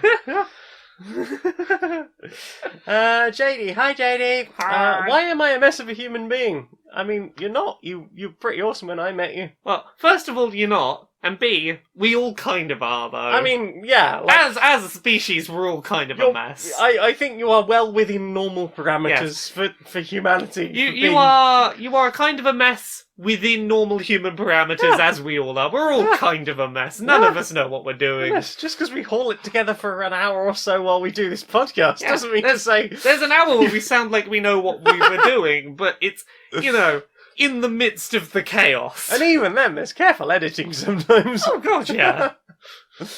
So yeah, don't worry about it too much. It'll all come along in the meantime. Indeed. Kier Anderson. Hi, Kier. Hi. I've not had a question from Kier in a while. Cutest and least cute fantasy animals. I feel like Becky is going to have a go at me if I don't say fairy dragons. As the cutest, presumably. As I assume the cutest. Yes. All I can think of for cutest fantasy animal is just give a bunny some wings. Oh. Just a little flying bunny. Least cute? I feel like it's got to be something with a lot of teeth and a bad attitude. The Sarlacc. Okay, the modern Sarlacc with the beak, not the original Sarlacc. Yes, the modern original Sarlacc was... Yeah, modern Sarlacc. Well, it's got tentacles. I know. And a weird fleshy tube. Just like me. What's the next question? Kelsey would like to know, I don't keep up with your podcast very well at all, I'm afraid. So maybe this has been done before and I've forgotten. But is there any domestic sort of thing you've taken to that you wouldn't have thought that you would as when you were younger, like canning, carpentry, or gardening? Doing the washing up the dishes. It's a job that has a definitive start and end point, and it's a job that doesn't involve your hands are constantly being washed and cleaned with soap and water, and as such, all of my germy, textury stuff doesn't flag. And yeah, washing up the dishes is a job that I'm very happy to do. I quite like hoovering. Yeah. I'm not a big domestic person, to be honest. No. Same, but we're not dirty. We're messy, but we're not dirty. Everything is cleanly. There's just clutter. Yeah, there's clutter, but we're not hoarder level. Yeah, but... there's not maggots crawling out from under the bed because we've left leftovers. Nothing is unhygienic. Yeah. There is just as you can look to your it's a layer of dust, and there is a bunch of cardboard boxes piled up that I need to deal with. I for example, assumed you were just going to build something for Halloween with it. Half the time, that's why I'm keeping the boxes. The big ones, I'm like, that's going to be good for cosplay stuff. I was half thinking that big box I could end up remaking into new Undyne staff from Undertale, because it's a good sized piece of card. I haven't seen the staff. It's a spear with a big pointy end that Pointy? box would be good for. Oh heck! Reminds me, I still need to make a scalpel for the weekend. Indeed. I don't think I'm going to make a scalpel in time for the weekend. If I can do anything to help on Thursday, let me know. Might see if I can get some silver spray paint. I'll or be something. home by like noon on Thursday, I think. Mhm. What other questions have we got? Basin has a queer and pleasant question. What do you think about land sorting in Magic the Gathering, as in artificially ensuring that the lands are evenly distributed throughout your deck before you play, after shuffling the lands and not lands separately? So we had this problem with the green deck previously, where I had like 13 lands out in a game, and then I just piled them all together, stuck them in the deck, and shuffled, and then could not draw any lands in multiple starting hands because they'd all clumped together, and I hadn't caught them in the shuffle. So I've always been a fan of before the standard shuffle, do the 8-pile shuffle, alternate the way you're sorting them in those Make 8 8 piles. stacks. Yeah, sort of alternate how you put them in those 8 stacks, just to sort of spread things out so they're not clumped. Yeah. Before you then do your standard shuffle, then you cut. Yeah. Offer the cut to the other person, you know. I mean, I don't go as far as offering the cut to the other person, I mean, unless they particularly want to. I don't at home, but, you know, obviously standard practice when you go to tournaments and whatnot. Oh, okay. Well, I've never This been is to a tournament. I don't wish to. Historical practice is like, do the 8 piles, then do a shuffle, then cut, then offer the other person a cut. Oh, goodness. I mean, I guess it would get through things, but, like, we really only play with each other. Yeah. So, as far as land distribution goes, I'm more of a just mulligan it until you've got, like, at least 3 lands. Yeah. If you mulligan it like 3 times and go, I'm not drawing any lands, maybe do the 8 piles. Maybe do the 8 pile, or maybe just go, maybe I haven't got enough land in this deck. Yeah. But, yeah, that's the thing. In a well-balanced deck, it shouldn't be too much of an issue, but obviously try not to clump your stuff up too much. Becky. Hi, Becky. Hi! Job history, but try and make it sound cool.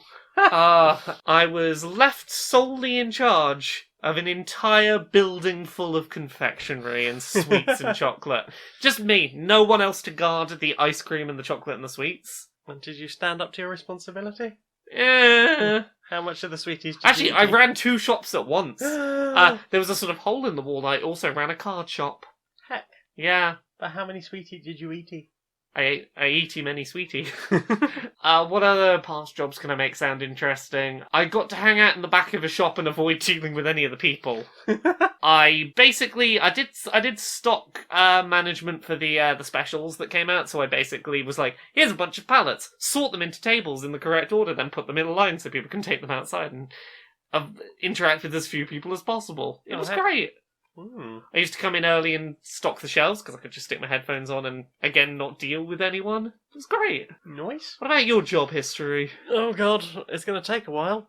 I used to be a runner across London. People gave me a train ticket and 50 quid a day, and I would run hither and thither across London at the age of, 13 or 14. And, just go and get, here's another beta tape with some stuff on it. Take it here, and they're going to load it into a big paint shop machine and do drawings on it and make adverts. I did some running for Carlton Television as well, when that was still a thing. And they went back to ITV. Who else did I work for? I did 5 years on and off for different McDonald's stores. Lots of fast foody things. A80 mini burgers. I delivered newspapers, or as I will put it, I ensured that the world knew what was happening. I delivered information to people across the world. For about 2 weeks I did the same thing. But my route was up a hill. Like a really steep hill. And, it was in my route was in a fairly posh area. Yeah. I lived on the outskirts of that. And then, it was that's your route over there. It's oh, God. So come Sunday, everybody wanted all of the things, all of the supplements, and some of them had letterboxes that weren't even an inch tall. Mm-hmm. So you would sit there with the Sunday Times, taking it out into 19 different sections, and even having to take the main paper into half and half again. And I just went, fuck this shit! I had that same issue, and I also did the posh area. I did it for 4 years. Wow, you've got much more staying power than I do. Mornings and evenings. It was my excuse to listen to podcasts. It's what got me into gaming podcasts and then into this career. Well, okay, before podcasts, it was a wind-up radio. I would listen to Radio 1. You're having a wind-up, ain't you? Yeah. What else have I done? I was a trainee accountant for a year, which basically meant I sat in an office and typed things into a computer and drew pictures and smoked weed, and nobody minded as long as I didn't do it when the directors were there. I did door-to-door sales for like 3 days before the number of times the police were getting called and the number of times people around me were lying to people to missell them things made me so upset that I cried and quit. I did door-to-door sales for a month, selling gas and electricity for a certain popular energy supplier. I sold internet and phone packages for a certain talkative company. Ooh. I wasn't going to speak about the power of the one that I was dealing with. Ah, yes. But yeah, after a month they were like, "You're not making any money. You should probably not do this anymore." Yeah, no, I was not happy with being told to do things like flip your badge over so that they can't see where you're from and imply that you're from the phone exchange. Ooh. Yeah. Or the story of, oh, the police got called because someone stuck their foot in someone's door to stop them closing their own front door. Yike. Yeah. Yeah, I saw people doing that kind of, well, not that kind of thing, but Yeah. certainly lying to people going, "You're going to be better off if you sign this thing," and they were not going to be better off if they signed that thing. Here's the secret. Even if you sign up and you cancel within the 30 days, the person who got you to sign up still gets money. That's why they tell you the lies, because it doesn't matter if you realise later they were lying and quit, they still get some money. Yeah. Because you put a pen on some paper. Mm-hmm. What else have I done? I worked in a model shop for 8.5 years, selling like train sets and Scalextric and model kits and toy cars. Sorry, highly detailed scale miniature cars. Don't call them toys. They're toys. I don't know, like, I think, what was it, like a £300 1/12 scale, what was it, a BMW? I think it was like the Tomorrow Never Dies car. Well, Whatever that was. And then, like, another 7.5 years doing call centre stuff, and then admin, lots of admin jobs. Those aren't as interesting necessarily. I think the really sort of fun, interesting, big up ones is definitely when I can still go, oh yeah, I cleaned floors in a hospital for a year. yeah. And I got paid to make tea for old ladies and chat to them. And now you do the mysterious job. Ooh, Admin! Yeah, I did jobs and then I accidentally into this one, and now this is what I do. I mean, yeah, I'm not going to include the sort of shorter jobs of selling nudes, the few days on the sex lines, things like that. Not super long-term stuff. Anything I did for like at least a month. Yeah. That's on that list. I lump all of the places I wrote under just internet person. Yeah, and I have this in my spare time job. Yeah. There is no spare time, there is only job. Power Site, what an awesome name. What would you give to a cishet person looking for ways to better ally and to further educate themselves on LGBTQ plus stuff? A copy of Uncomfortable Labels by Kate Dale. Find some people who are writing about this stuff or making video essays about this stuff, because those are the people that clearly are happy to educate, rather than going up to some person and going, tell me about your thing. Honestly, that's it. It's go on YouTube and search, for a certain topic, but go like, say you're looking for like people to talk about like autism stuff, look in the actually autistic tab. Like, go for people who are from that group, who are volunteering their information, and go seek out your answers rather than go, random person from group, take your time to tell me right now what is this. Yeah. We went out on Saturday, and there was a couple of people that don't know me super well, but were just like wanted to talk trans stuff, and I was just in the mood where I was happy to talk about it. Yeah. And a few times they were like, you don't have to keep going on about this if you don't want to. I was like, if you keep asking fine questions, I will tell you if you overstep a boundary or if I just want to go back to dancing. Yeah. But I'm happy to answer questions. And you could just ask people you know or people nearby, but it's nobody's job to educate you. But if people are making the things, go look those The things internet's up. a pretty huge place. If there's a thing you want to know, chances are someone is already talking about it, and you can just go and check that out. Although if you want to know about autism, don't go and talk to Autism Speaks. Oh, and if you want to know about trans stuff, avoid trans medicalists. Yeah. And anyone who's rude about non-binary people. Yeah. Yeah. Calidri. Hi, Calidri. What is your favourite country that you've travelled to? I have very fond memories of going to Bali, and I know it's not a country I can go back to because they're not super chill about gay people or trans people. But the one time I was there in my life, I had a very positive experience. You know, swim up to a bar and have all you can eat food and drink in a bar in the sun for like a tenner a day. It was great. I recognise that's probably because their economy was tanking, and it was probably not great for them, but I have very fond memories of that trip. I really don't like that kind of travel. It makes me really nervous because I'm far away from the comfort space. That's totally fair. I guess I kind of enjoyed Greece. The fact that I was with my family made those trips like harder. So I've been to Crete, I've been to Lesbos, Yeah. the island of lesbians, and I kind of enjoyed Wales. Is a nice country. In terms of places I've gone by myself that I really enjoyed, Australia, Melbourne was lovely. I spent a week in Melbourne. I had a hotel to myself that was really nice. And I just went and I went to Melbourne Games Week and saw a bunch of video game stuff, and it was all within the city, and the city has free public transport within the city and free internet publicly through the city. It was just a really easy place to get around and to keep up to date with where you were and what was going on in the world while travelling in a strange city. It was very tourist friendly.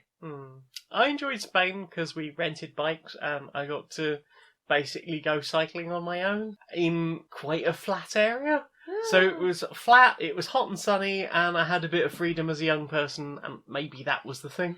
It's like, I've got a bike, I'm somewhere hot and sunny, this is nice. I really enjoyed getting to set foot in Canada, even if it was only in the inside of an airport, just to go, I'm in Canada. Screw you, person in my life who was an obstacle in that. That was a personal thing, just getting to go, I am technically in Canada. Yeah. Lucy would like to know, what is your favourite thing? My favourite thing? My partners. Yeah. You and also, hello, other partner. Mwah. Hello, other partner. Hello, this partner. Hello, this partner. Yeah. But these are just two of my favourite things. And Smudge. And Smudge, yeah. And Bun. And Mum. What kind of questions do you like to answer? Nice, honestly asked questions? Ones that non-invasive ones? Ones that make me ponder and that go, yeah. Ones that make me sort of think about a thing a bit further. Yeah. But not in a, like, oh god, why? Soul Batok Toy. Batok Toy. What's the tastiest medicine you remember having? Oh, it was Calpol. A Moxil, like the liquid. I can't remember what flavour it is, but like whenever I smell it, still to this day, I'm like, It's purple Calpol. Purple Cowpole. No, it's definitely for me. It's definitely yellow Amoxil. I don't know what they put in Child Amoxil, but it's great. Samuel West. Hi, Samuel. Would like to know what does Laura think of her Wikipedia page? My Wikipedia page. Yeah. Do I have one? You have a Wikipedia page. I looked it up today. Last time I checked, I didn't have one. Shit. Fuck. I didn't know I had a Wikipedia page. There you go. Give me a sec. I'm gonna do my live response because. I didn't have one last time I checked, and I wondered whether having a book now. Well, yeah, I wondered if having a book would be enough to do the thing. Okay, yeah, I've written. Okay, I wrote a book about autism and trans stuff and video game industry leaks. I worked at Destructoid, news editor for Kotaku UK for almost 2 years. Known for video game leaks, I leaked Until Dawn, Rush of Blood, and the PS4 Slim, and the Switch and Mario & Rabbids. Laura's published 2 books. I haven't. One of them is going to be published, but okay. Things I Learned from Mario's Butt was crowdfunded, and Uncomfortable Labels. Shit! I have a Wikipedia page! Yeah, you do. Fuck, yeah! Have And the moderator people presumably haven't taken it down yet. When did it get put up? I'm curious now. Last edited 14th of October, like a week ago, and it's not gone. Wikipedia's real good about taking down pages they don't think are relevant. You got a book, though. Yeah. I feel like having a legitimate book. Well, honestly, I thought that was going to be the thing that tipped it over. The thing is, you can't request a Wikipedia page yourself. Someone completely unconnected to you has to just go and make it.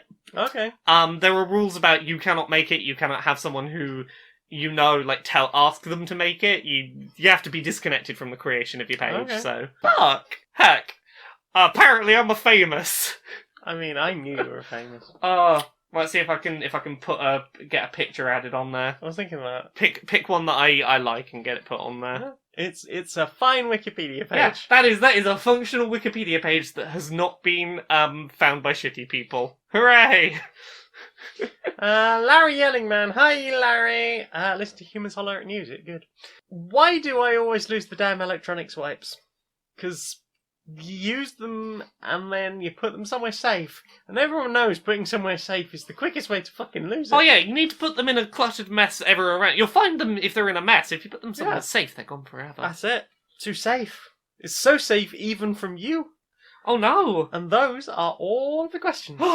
Well then. Time for this. Time for this. Do you want to know what I want to see more of? What do you want to see more of? Social justice warriors. Social justice warriors. Alright, Larry. Alright, Barry. How you doing? I'm not too bad, mate. Not too bad. You've been up to much? It's been a long week. Very busy. Yeah. Well, what about you? You had anything going on in your week? Well, there's been a lot going on Twitter recently. Yeah. I mean, as there often is. Yeah. Enough that we can talk about stuff every week. Yeah, although one thing I've been particularly concerned about this week, just the way people have been talking about non-binary folk. Oh, yeah. Just like the idea, I saw this thing, I think it was an advert or some kind of invitation for just blanket women. Okay, right. And it started going, are you a woman or someone who was assigned female at birth or identifies fully as a woman? Yeah. Or is a demigirl? Right. Or demi-boy? Right. Or non-binary? Okay. I feel like they're stretching the definition of woman there. Yeah, that's... no. Yeah. We see this a lot. These sort of treating of non-binary identities as being, not their own separate, distinct thing, but like, oh no, that's just this gender light. Yeah, and it's not, don't get me wrong, I know a few non-binary people who use binary pronouns. Yeah. That doesn't make them any less non-binary. Indeed. And outside of that, that's the point, it's non-binary. Indeed. And, it's just one of those things where I'm glad that, we're reaching a point in society where people are aware that non-binary people exist, You go back a few years, that poster probably wouldn't have acknowledged non-binary people because they probably didn't know they existed. So, I'm glad that they know non-binary people exist, but you need to be That's aware not where you apply that information. That's not how you use that information. No, Yeah. no, and I imagine that I'm not non-binary myself, but I imagine that is incredibly frustrating. I can imagine so. Having your identity not properly acknowledged is a frustrating situation. Yeah, and perhaps I'm not the best person to be speaking about it, but I think it's something that people like us do need to be talking about more, thinking about more. Like being inclusive in the right way. Indeed. Yeah. And just on that general topic, non-binary people totally welcome in trans spaces. This is something that I feel like just needs reminding every now and then. Yeah. Absolutely, however people approach being non-binary, I had someone on Twitter recently asking, are you a non-binary person who has, started on hormones of a particular type? Yeah. And that should be a whole conversation that they are able to have, but I would imagine the medical profession are not terribly keen on that. Oh yeah, that's the thing I'm well aware of, is that, not non-binary trans people are often, will suggest that they are more binary than they are in order to get help, because the system is very much only built for binary trans people. Yeah, and I know that even for binary trans people that the system has got better than it was, say, in the 60s or 70s, but still, the doctors that are gatekeeping that whole system are, very rigid and out of touch. Are you a trans woman or someone who wants to get estrogen who didn't turn up in a skirt and dress? Oh, you ain't getting help. Stuff like that. It's not good enough. When stuff like that happens, I cannot cannot imagine how much more difficult that makes it for non-binary people. Well, exactly, you know, and you know, non-binary people might very much need that kind of help. And that, I think that should be absolutely available for them, because non-binary people are not man or woman like. That is, regardless of what pronouns they use or how they present themselves. And, you know, non-binary people also don't have to be this slightly femme-presenting person. They can be that if they want, but that doesn't have to be like the set standard for what people would assume a non-binary person is. It always makes me sad. I've seen more than one example of someone who might be, you know, an AMAB non-binary person who, you know, presents on the more masculine end of the scale, that have been turned away from non-binary support. What support means? I know, because they're not the right kind of non-binary person, and you know, stuff like that's are nonsense. But you know, support for all non-binary people out there. You're all valid, and you know, Absolutely. bollocks to anyone who says otherwise. Indeed. Right. Well, no. Oh, I'm very up for the hug, mate. Thank you.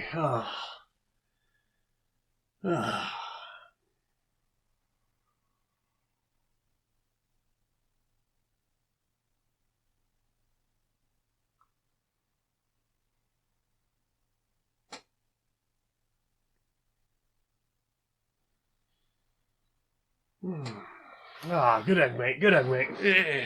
Shall I put the kettle on? Yeah, have a cup of tea. Yeah, reminds me of a song. Yeah. Laura! Me? Yes, darling. Where can we find you, apart from Wikipedia, on the internet? Laura K. Buzz in most of the places. Laura K. Buzz on Twitter, Twitch, YouTube, Patreon, that's the one that pays the bills. LauraKBuzz.com. I've got some books. Uncomfortable Labels, My Life as a Gay Autistic Trans Woman. It is in places where books are. If you would like the audiobook version, you can get that from LauraKBuzzStore.com. LauraKBuzz.com, without the store in there, is where you can find links to absolutely everything I post, be it written articles, videos, reviews on other websites, podcasts. It's all there. It all ends up there. You can check out the book I have coming out very soon, Things I Learned from Mario's Bart. There is Pixel Squirt. It's a video game podcast where we talk about video game pornography with Mari and Stacey from Geek Remix. And there is Dice Funk, which is a podcast. I don't know for certain, but maybe you should check it out the same day as this goes up for a thing that maybe involves Jane as well. Oh, heck. What about you? Where are you at, Jane? I'm on, oh, goodness, you've thrown me there. Have I You thrown mentioned the thing. I'm Maniac Janiac on Twitter and YouTube. I can be found on patreon.com/stonedmonkeyradio.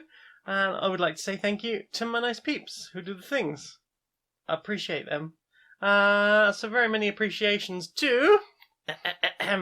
Math Tiger needs your help. What is 280.46 times 1.5? Thank you to Jaden, Cassiopeia Swift, Tallulah, Callum, I swear to fuck, dude, Moose better be real Turner, Eldritch Horror, formerly known as S. Kearney, J. Logan, Conduit of Queerness, Mage of Life, Larry Yelling Man, Tales of Inquiry, brilliant name, Robin Anton, Caladrine, not her magnificent cat, Mitzi, who slew Cal in her sleep, Robert Robbeard Harding, Jurgen Indie Monster Weinwick Ferde, Conduit of Name Butchering, and, oh god, let me get this right. I worked really hard on this. And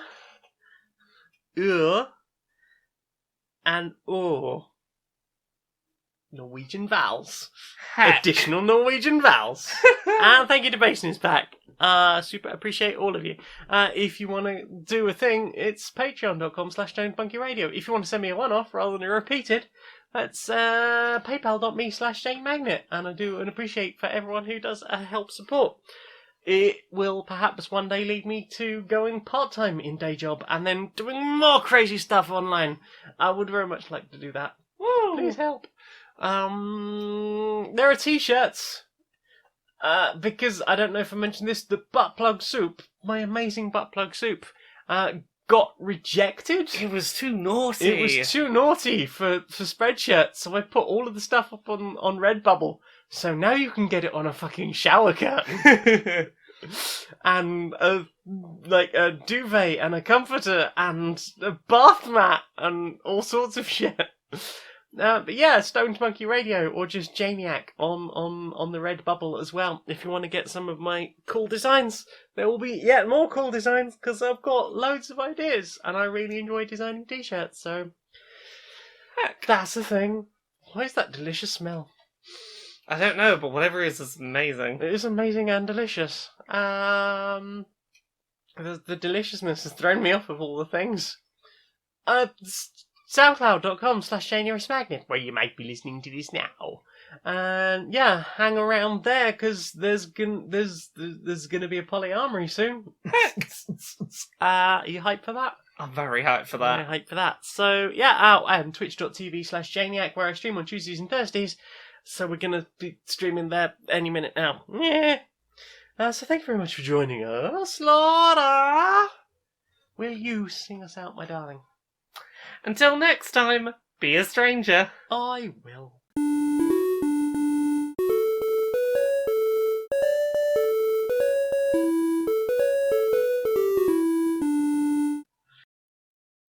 Greetings, strangers, queer and peasant. A little? That's not the lyrics. They're not peasants. Greetings, strange peasants. It's not the show. Greetings, strangers, queer and pleasant. No, that's not the right energy. La la la la la la la.